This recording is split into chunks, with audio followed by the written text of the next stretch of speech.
그는 허물과 죄로 죽었던 너희를 살리셨도다. 그때 너희는 그 가운데서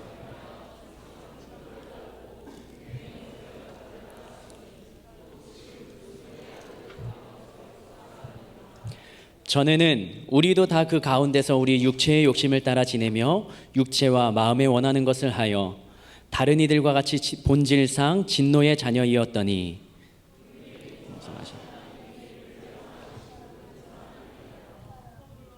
허물로 죽은 우리를 그리스도와 함께 살리셨고 너희는 은혜로 구원을 받은 것이라. 또 함께 일으키사 또 예수 이는 그리스도 예수 안에서 우리에게 자비하심으로써 그 은혜의 지극히 풍성함을 오는 여러 세대에 나타내려 하심이라. 그 은혜에 의하여 믿음으로 말미암아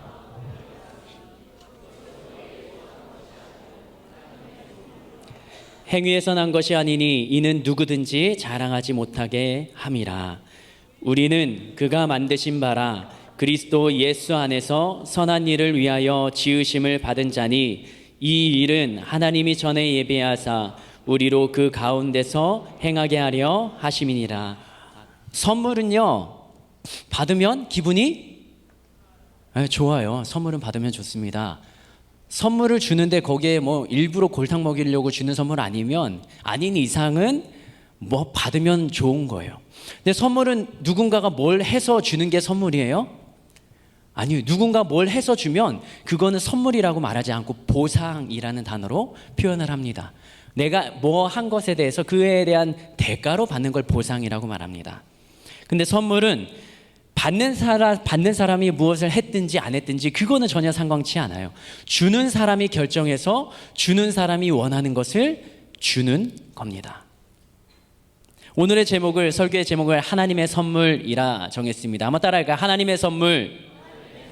성경에서는 이렇게 기록합니다. 에베소서 2장 8절 말씀 같이 한번 읽겠습니다. 에베소서 2장 8절 시작. 너희는 그 은혜에 의하여 믿음으로 말미암아 구원을 받았으니 이것은 너희에게서 난 것이 아니요 하나님의 선물이라. 계속 띄워주시겠습니까? 여기에 나오는 하나님의 선물, 그것을 어떤 단어와 연관을 짓습니까? 은혜에 의하여 믿음으로 말미암아 무엇을 받았으니? 구원받은 것을 성경에서는 하나님의 선물이라고 이야기하는 것입니다. 저는 결혼 6년 차입니다. 6년 차에 아들 셋이에요.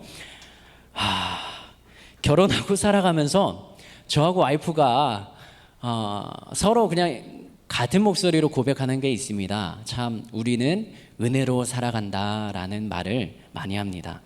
어느 날 지인에게 연락이 왔어요. 그리고 그 전화를 받았는데 내려오라는 거예요.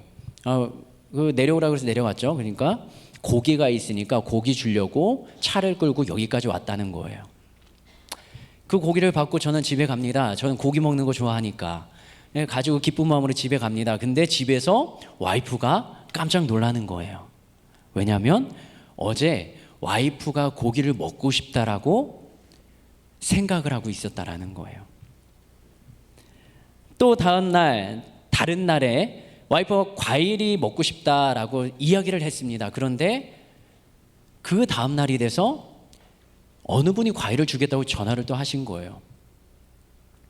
그래서 저희 집에는 과일도 고기도 같이 먹습니다. 그런데 또 지난주 목요일 날 갑자기 뜬금없이 와이프가 이 냉장고 정리를 하는 거예요. 냉장고는 시간이 지나고 먹지 않으면 상하잖아요. 그리고 먹을 수 없는 유통기한 지난 것들이 있는데 그것을 한번 다 정리를 했어요. 깨끗하게. 그러니까 냉동실도 냉장실도 다 공간이 생겼던 거죠. 근데 그날 저녁 밤 9시에 전화벨 소리가 울립니다. 그리고 잠깐 내려오라는 거예요.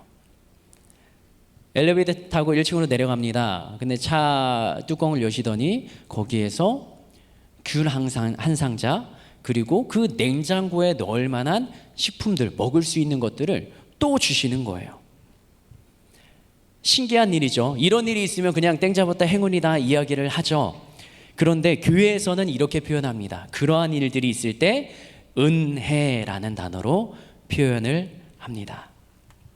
제가 무엇을 한 것도 아닌데 다른 손길들을 통해서 저는 그러한 사랑과 또 은혜를 경험합니다. 그리고 선물을 받았던 경험이 있습니다.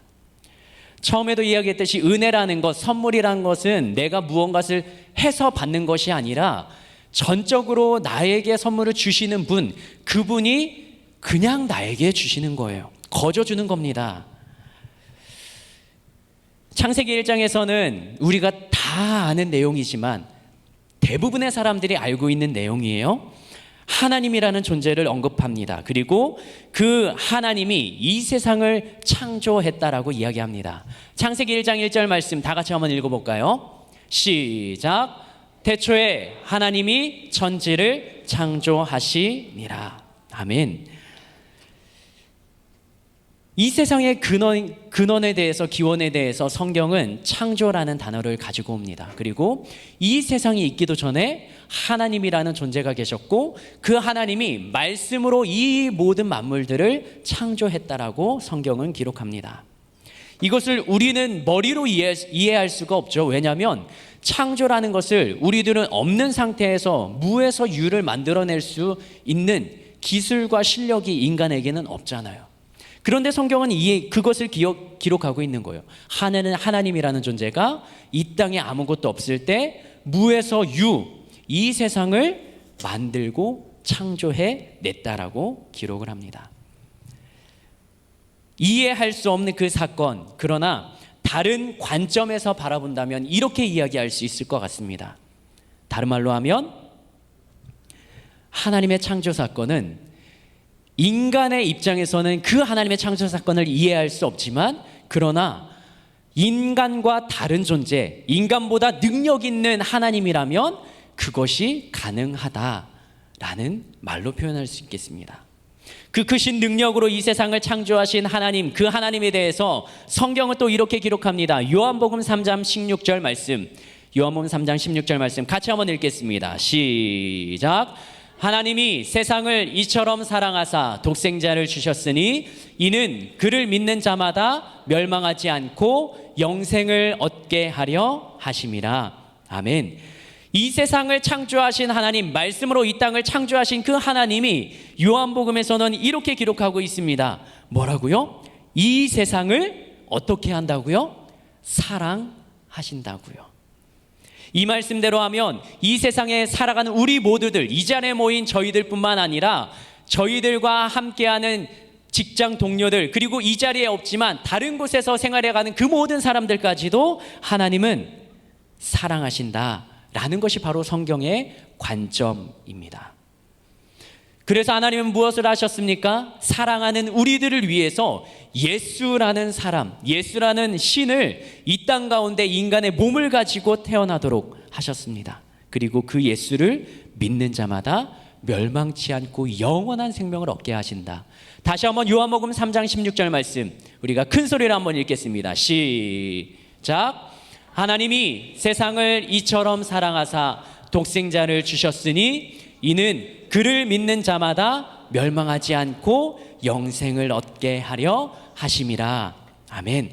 그래서 이 말을 정리하면 이렇게 됩니다. 하나님이 이 세상을 창조하시고 이 땅 가운데 있는 모든 만물들을 사랑하시는데 특별히 사람이라는 존재를 구별하여 사랑하셨다. 그리고 이 사람들이 멸망당하지 않도록 이 땅 가운데 예수님을 보내주셨다.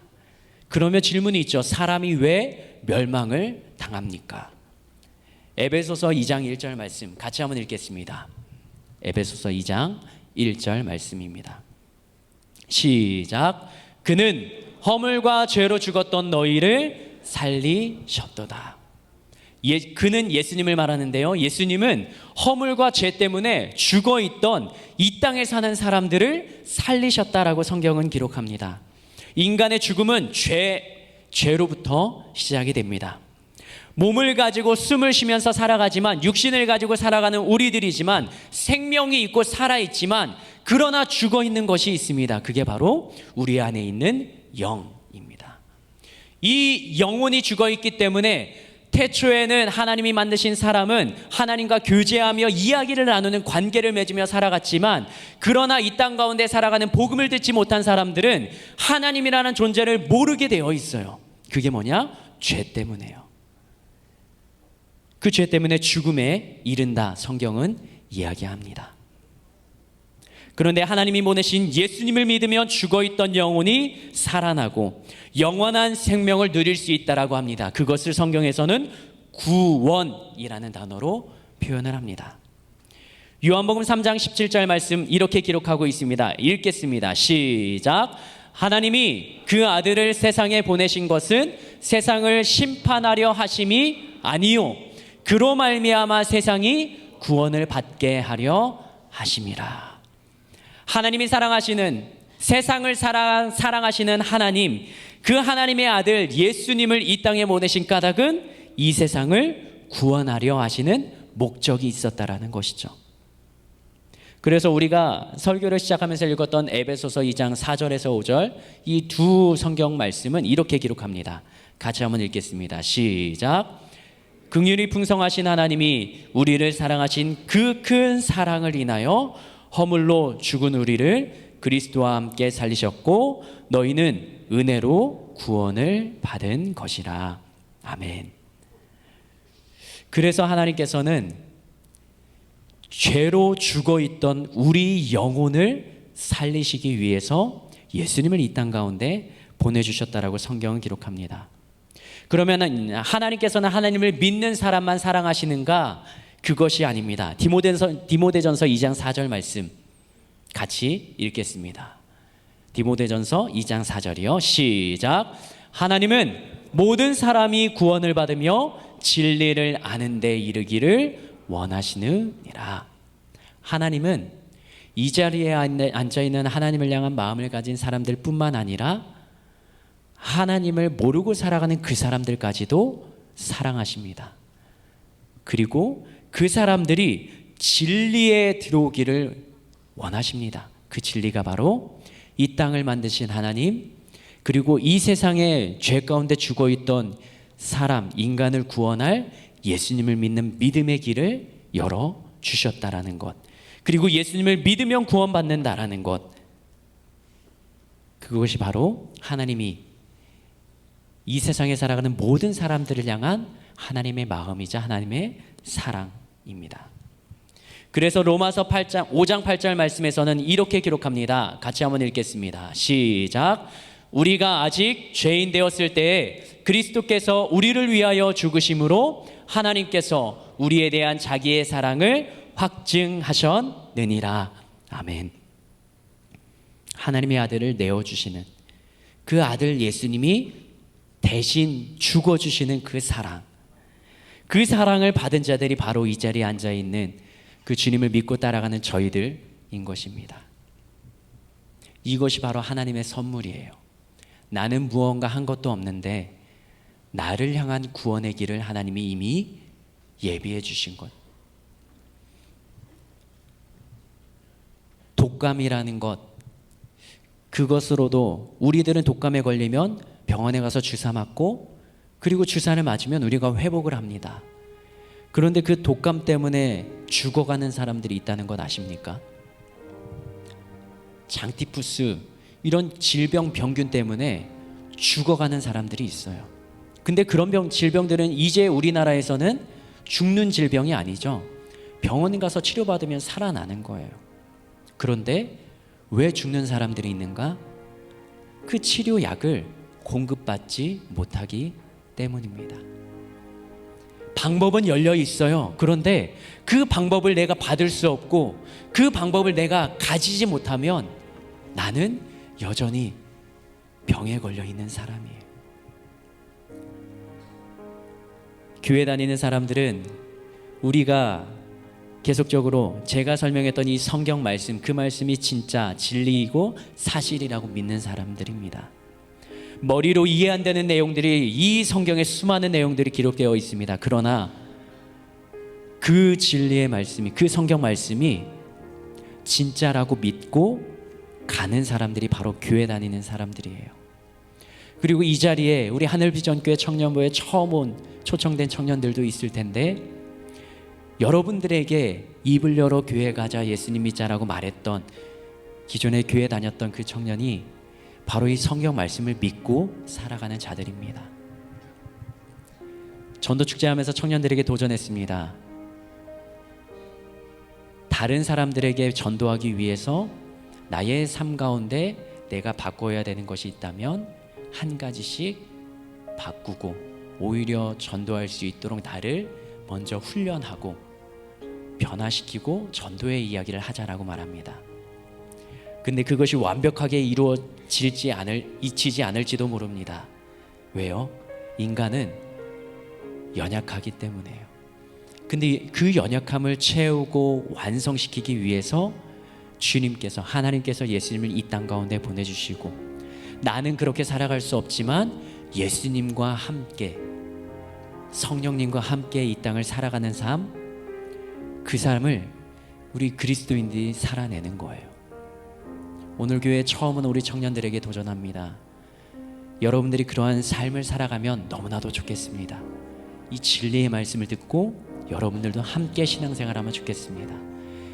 그러나 아직은 그것이 마음에 내키지 않고 아직은 수용하기 어렵다면 여러분들이 함께 손을 잡고 나온 그 청년의 삶의 모습을 계속적으로 지켜봐 주십시오. 그리고 그 청년이 살아가는 삶의 모습과 삶의 관점들을 바라보고 정말 무언가 있는 그 삶을 여러분들도 가슴에 품었으면 좋겠습니다.